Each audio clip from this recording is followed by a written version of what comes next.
আসসালামু আলাইকুম, কেমন আছেন সবাই? আশা করি অনেক ভালো আছেন। আমি জান্নাত কুমিল্লা থেকে বলছি। তা আজকে সকাল নাস্তায় বানাবো মোগলাই পরোটা। তো এটি হচ্ছে 2টা ডিম, কাঁচামরিচ, পেঁয়াজ, লবণ আর একটু চাট মশলা দিয়েছি, দিয়ে একসাথে মিক্স করে নিয়েছি।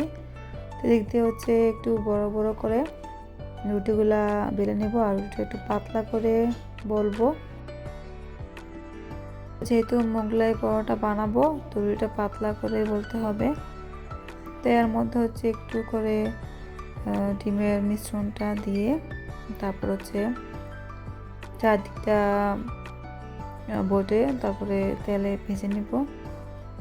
তো আজকে হচ্ছে আমার ছেলের জন্মদিন। তো আজকে ছেলের পছন্দের একটা খাবার ছেলেকে খাওয়াবো। তো বাসায় তেমন কিছু করব না, এমনিতে একটু বেশি বিজি আছি বলতে গেলে, সেলাই কাজ নিয়ে, তারপর টুকিটাকি কাজ নিয়ে। তো তেমন কিছু আর করব না। তো পার্সেল এনে ওকে খাইয়ে দিব। আর এখান দিয়ে মরিচের ডাঁটগুলা বেছে নিয়েছি। তো মরিচের ডাঁটগুলা বেছে রাখলে মরিচ অনেক দিন ভালো থাকে। আমি একটা পলি ব্যাগে নিয়ে নিয়েছি, চাইলে যে কোনো বক্সে রাখা যায়। দিক দিয়ে সিম, আলু আর কপি রান্না করব। এখন যেহেতু শীতকাল, সবার শীতের সবজিটাই বেশি পছন্দ করে। আর ফ্রিজে কিছু বেগুন ছিল, তো বেগুনগুলো একদম চুপসে গেছে। তো হয়তো একটু পানিতে ভিজে রাখলে আবার ঠিক হয়ে যাবে। বেগুন দিয়ে ভর্তা করব। তো এদিক দিয়ে তরকারিটা রান্না করে নিচ্ছি। আজকে হঠাৎ করে একটা অর্ডারি ড্রেস চলে আসছে, যেটা আমাকে আজকের মধ্যেই সেলাই করে দিতে হবে। তো যিনি অর্ডারটা দিয়েছেন ওনার নাকি আত্মীয়ের বিয়ের দাওয়াত, তো ওইখানে যাবেন। তো যার কারণে আজকে বিকালের মধ্যেই ড্রেসটা ওনাকে দিতে হবে। তো তাড়াতাড়ি ঘরে রান্নাটা করে নিব, তারপর সেলাইটাও করে নিব। সকালে কিন্তু ফার্স্টে ঘুম থেকে উঠে আমি আগে রুমটা গুছিয়ে নেই। তো তারপর ওদেরকে খাইয়ে যার যার মতো করে প্রাইভেট স্কুলে পাঠিয়ে দিই, তারপরে নিজে খাই, জাফরিনকে খাইয়ে দেই। আজকে কতগুলো কাপড় ছিল, ময়লা কাপড়, তো সবগুলো কাপড় ধুয়ে নিব। তো কাপড়গুলো আমি ভিজিয়ে রাখছি, তো রান্না করার পর কাপড়গুলোও কেচে নিব। তো এদিক দিয়ে বেগুনগুলো টেলে নিয়েছি। তো এখন ভর্তা করে নিব।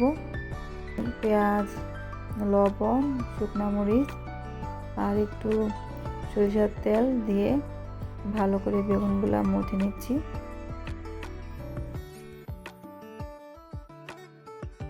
তো এই যে আমার ভর্তাটা বানানো হয়ে গেছে। ড্রেসটা আমার আজকের অর্ডারই আর্জেন্ট, তো ড্রেসটা বানিয়ে নিয়েছি।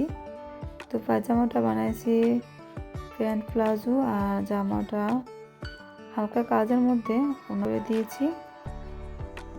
তো ড্রেসটা সেলাই করতে করতে আমার বিকাল হয়ে গেছে। দেখতে আমি রুমটা আবার ঝাড়ু দিয়ে গেলাম, তারপরে সে দেখি আমার মেয়ে আবার বেহাল করে ফেলছে, সবগুলা টুকরা কাপড় ঝুড়ি থেকে বাইর করে নিছে। আমি বলছি তুমি উঠাও, তুমি না উঠালে আমি তোমাকে আদর করবো না। তো ও নিজে আবার উঠাচ্ছে। ছোটো বাচ্চা থাকলে বাসায় যা হয় আর কি, এলোমেলো করতে সময় লাগে না।